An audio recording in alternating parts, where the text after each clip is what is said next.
ತನ್ನ ಪತ್ನಿಯಿಂದ ದೂರವಾಗುವ ಭಯದಲ್ಲಿ ವ್ಯಕ್ತಿಯೋರ್ವ ಅಕ್ರಮ ಸಂಬಂಧ ಹೊಂದಿದ್ದ ಮಹಿಳೆಯನ್ನ ಕುತ್ತಿಗೆ ಬಿಗಿದು ಹತ್ಯೆ ಮಾಡಿ ಬಳಿಕ ಶವಕ್ಕೆ ಪೆಟ್ರೋಲ್ ಸುರಿದು ಬೆಂಕಿ ಹಚ್ಚಿ ರಾಜಕಾಲುವೆಗೆ ಎಸೆದ ಭಯಾನಕ ಘಟನೆ ಬೆಂಗಳೂರಿನ ದೇವನಹಳ್ಳಿಯಲ್ಲಿ ನಡೆದಿದೆ. ರಾಯಚೂರು ಮೂಲದ ಮೌನಿಶ್ ಮೈತ್ರಿ ಬಂಧಿತ ವ್ಯಕ್ತಿ. ಈತ ಬೆಂಗಳೂರು ಕೆಂಪೇಗೌಡ ಅಂತಾರಾಷ್ಟ್ರೀಯ ವಿಮಾನ ನಿಲ್ದಾಣದಲ್ಲಿ ಸೆಕ್ಯೂರಿಟಿ ಗಾರ್ಡ್ ಆಗಿ ಕೆಲಸ ಮಾಡ್ತಾ ಇದ್ದ. ಆರೋಪಿಯ ಪತ್ನಿ ಹೆರಿಗೆಗಾಗಿ ತನ್ನ ತವರು ಮನೆಗೆ ತೆರಳಿದ್ದ ಸಂದರ್ಭದಲ್ಲಿ ಈತ ಬೆಂಗಳೂರಿನಲ್ಲಿ ಮತ್ತೊಬ್ಬ ಮಹಿಳೆಯೊಂದಿಗೆ ಅಕ್ರಮ ಸಂಬಂಧ ಹೊಂದಿದ್ದ.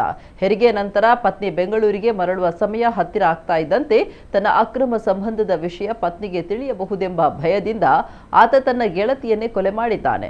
ಶವವನ್ನ 2 ದಿನಗಳ ಕಾಲ ತನ್ನ ಮನೆಯಲ್ಲಿ ಇರಿಸಿಕೊಂಡಿದ್ದು ಬೆಡ್ಶೀಟ್ ಹಾಗೂ ಪ್ಲಾಸ್ಟಿಕ್ ಟರ್ಪಲ್ನಲ್ಲಿ ಸುತ್ತಿ ಹಗ್ಗದಿಂದ ಬಿಗಿದು ದ್ವಿಚಕ್ರ ವಾಹನದಲ್ಲಿ ತೆಗೆದುಕೊಂಡು ಹೋಗಿ ದೇವನಹಳ್ಳಿ ಸಮೀಪದ ರಾಜಕಾಲುವೆಗೆ ಶವವನ್ನ ಎಸೆದು ಸಾಕ್ಷ್ಯ ನಾಶ ಮಾಡಲು ಅದಕ್ಕೆ ಪೆಟ್ರೋಲ್ ಸುರಿದು ಬೆಂಕಿ ಹಚ್ಚಿ ಸುಟ್ಟು ಹಾಕಲು ಯತ್ನಿಸಿದ್ದಾನೆ.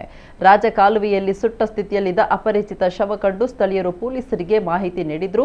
ತಕ್ಷಣವೇ ಸ್ಥಳಕ್ಕೆ ಧಾವಿಸಿದ ದೇವನಹಳ್ಳಿ ಪೊಲೀಸರು ಪ್ರಕರಣ ದಾಖಲಿಸಿಕೊಂಡು ತನಿಖೆ ನಡೆಸಿದ್ರು. ಸಿಸಿಟಿವಿ ದೃಶ್ಯಗಳು ಮತ್ತು ಇತರೆ ಮಾಹಿತಿಗಳ ಆಧಾರದ ಮೇಲೆ ಆರೋಪಿ ಮೌನಿಶ್ ಮೈತ್ರಿಯನ್ನ ಬಂಧಿಸಿ ಕಾನೂನು ಕ್ರಮ ಕೈಗೊಳ್ಳಲಾಗಿದೆ.